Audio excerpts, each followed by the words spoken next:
இன்றே டவுன்லோட் செய்து உங்கள் ஃபேவரட் ஷோக்களை என்ஜாய் பண்ணுங்க. தமிழ், இந்த மாதிரி சொந்த ஊருக்கு போறது, கிராமத்துல வாழ்றதெல்லாம் உனக்கு பிடிக்குமா? ரொம்ப பிடிக்கும் ஜனாமா. பழப்ப தேடிதானே நாங்க இந்த ஊருக்கே வந்திருக்கோம். பண வசதிலாம் இருந்தா நாங்களும் அங்கதானே இருந்திருப்போம்.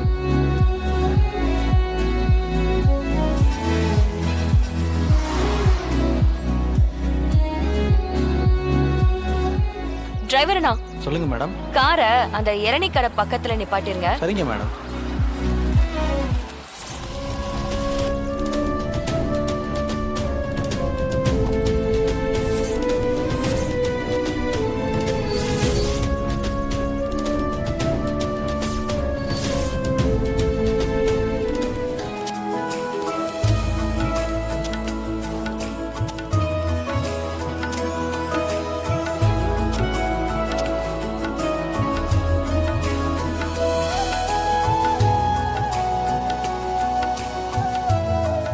பேபி, ஆன் தி வேல ஏதாவது ஸ்டார் ஹோட்டல்ல சாப்பிட்டுட்டு போலாம்.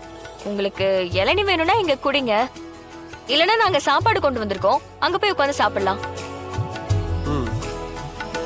என்ன இவ ரொம்ப ஓவரா பண்ணிட்டு இருக்காளே. சரி வாங்க, எல்லாரும் போய் சாப்பிடலாம்.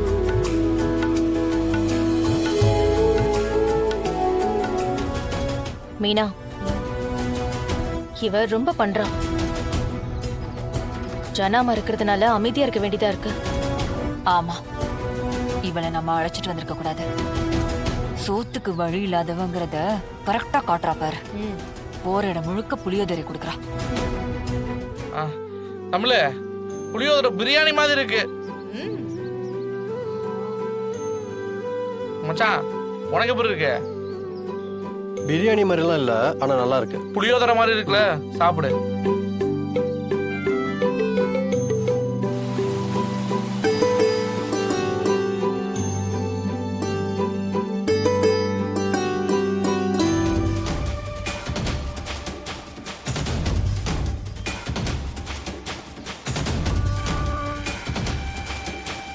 இது நம்ம தாத்தாவோட ஊராச்சே. இந்த ஊருக்கும் ஜனமாவுக்கும் என்ன சம்பந்தம்? தமிழ், ஜனமா இதுதாம்மா நான் பிறந்து வளர்ந்த ஊரு. ரொம்ப வருஷம் ஆச்சு. திரும்ப இன்னைக்குதான் நான் இந்த ஊருக்குள்ள வரேன். எல்லாம் நேத்து நடந்த மாதிரி இருக்கு. உங்க அம்மாவை கொஞ்சம் கூப்பிடு. அம்மா, தேனு அம்மா எங்க? இங்கதான் இருந்தாங்க. அம்மா எங்க இருக்க? இத்தனை வருஷத்துல இன்னும் அவங்களுக்கு யாரு நல்லவங்க யாரு கெட்டவங்கன்னு தெரியலனா நம்ம என்ன பண்ண முடியும்? மனசுல ஒரு விஷயம் தப்பா பட்டா அப்படியே அத நம்புறது. இன்னும் மாறாம அப்படியே இருக்காங்க. நம்ம ஊரே ஜனாமா அவங்க ஊருன்னு சொல்றாங்க. அம்மாவும் ஜனாமாவை பத்தி பேசும்போது அவங்களுக்கும் எல்லாம் தெரிஞ்ச மாதிரி தான் பேசுறாங்க. ஒருவேளை ஜனாமாக்கும் நமக்கும் ஏதாவது தொடர்பு இருக்குமா?